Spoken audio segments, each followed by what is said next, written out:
Hi everyone. In today's video, what we are going to see is how a MLM company can register into private limited company according to government rules. How to register it, what are all the expenses, where to register, what are all the things needed to be handled carefully for registration, what are all the documents needed, why registering, all we will see in a detailed manner. Registering the company, no one has any opposing arguments on this. So, what would be everyone's question is while registering as private limited, what would be the expense?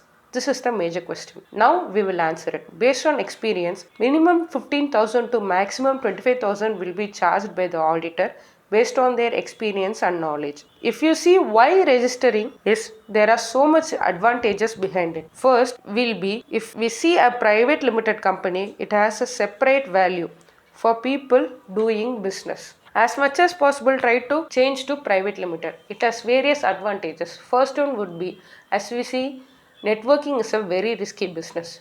When you do business like this, you might face problem at any time, at any situation. If someone may create any such problem and go to the court legally, sometimes what court will do is it will ask the company to share compensation. It asks for compensation if suppose we cannot provide it. What legally the court or police station will do is whatever business we handle, the asset to the business we have, they will take it, auction it, the amount they get from it will be shared between affected people. The property we earned personally or your generational wealth or your spouse property or your wealth from your relation, legally they cannot take it. When you start any business, the asset you have on your business only, the income you get from your business only, that can be sold. Other assets cannot be touched. Your personal properties will be very safe. If suppose you have registered your company as private limited, this is the first advantage for people doing network business. The second advantage would be if it's a private limited company, people will believe it. Why? Because you must have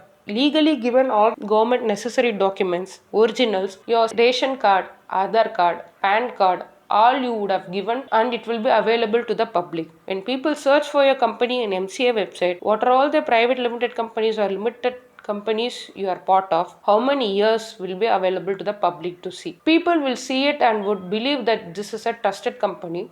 More people will believe it.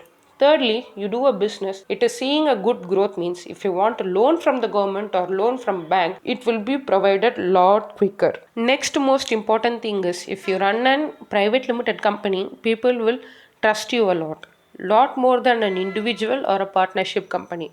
In private limited company, trust will be more. Whenever you give a visiting card, if you give saying it is a private limited, the way they look at you for an individual company, the view will be very different. So, for a private company, to the people, there will be a brand created automatically. Next, lastly, if you wish to enhance your company tomorrow itself, if you want a new partner to your company, if your company is private limited in dividing shares or if you make a partnership deal or bring him as a director inside the company, all will be in a very liable manner, will be very trustworthy, they will believe in you. You can also divide shares smoothly by government rules. Whatever the problem might occur, we can follow the rules and take to the next step. So a private limited company is very important for your wealth, for your personal assets. It will be a guarantee. Next, if you want any loan or any new partner, or if you want to bring more money into the business, the private limited company will give you maximum advantage. Even though it has various advantages, this has some disadvantages too. First disadvantage would be, as I said earlier, first year, even if it makes 15,000, each year you should be looking for the professional auditor and you should be reporting them. Whatever reason may be, you should not miss submitting the audit. You cannot miss it at any reason. While doing minimum 7,000 to maximum 15,000 charges will be applied for a year based on your company's turnover, company's profit, you will be paying to the government. Even if you do your business in loss, you should submit the auditing report with a professional auditor to the government. This would be the biggest headache. The biggest problem what it is means the money you earn in that 30% of the amount you should be paid as tax. If you earn 1 lakh or 10 lakh or 1,000 rupee, you should pay 30% flat rate as tax. If you have a partnership company or if it is an individual company, more of your personal expenses will be involved and we can show profit decreased. But in a private limited company, you cannot do like that. If you earn 1 crore, in that 30 lakhs you should be paying as a tax to the government. This is the biggest headache. Based on this, if you want loan, you can get it saying that you are paying this much tax, you can get the loan easily. Fourthly, if you start a private limited company and if you want to close the company, it is a very difficult.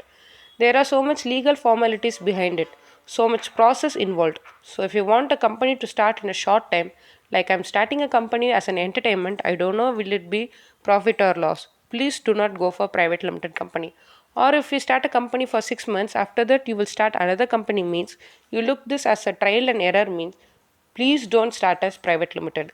If you wish to start company for a long time, if you wish for a steady company, or if you wish to add a partner to the company, if you want money from loan as bank or government, then you can start your company as private limited. Starting a company is not a difficult one, but if you close the company due to any reason, it is a very headache process. So, if you wish to do a long term business, if you have experience by doing business, if you know your company will be a huge hit, if you have that faith, you can start it. Thirdly, if you have assets already like home or land or jewel, if you want to do business, in that business you don't know what that your business will be profit or loss. I will take a risk and start the business means then definitely we should start as private limited company only. Only then, if suppose the private limited company goes in loss or if any problem occurs in the property of the company, only goes to the auction. Government can seize only the company's property, not your spouse or your heir's property can be taken by the government. So people like this can start a private limited company. Thank you.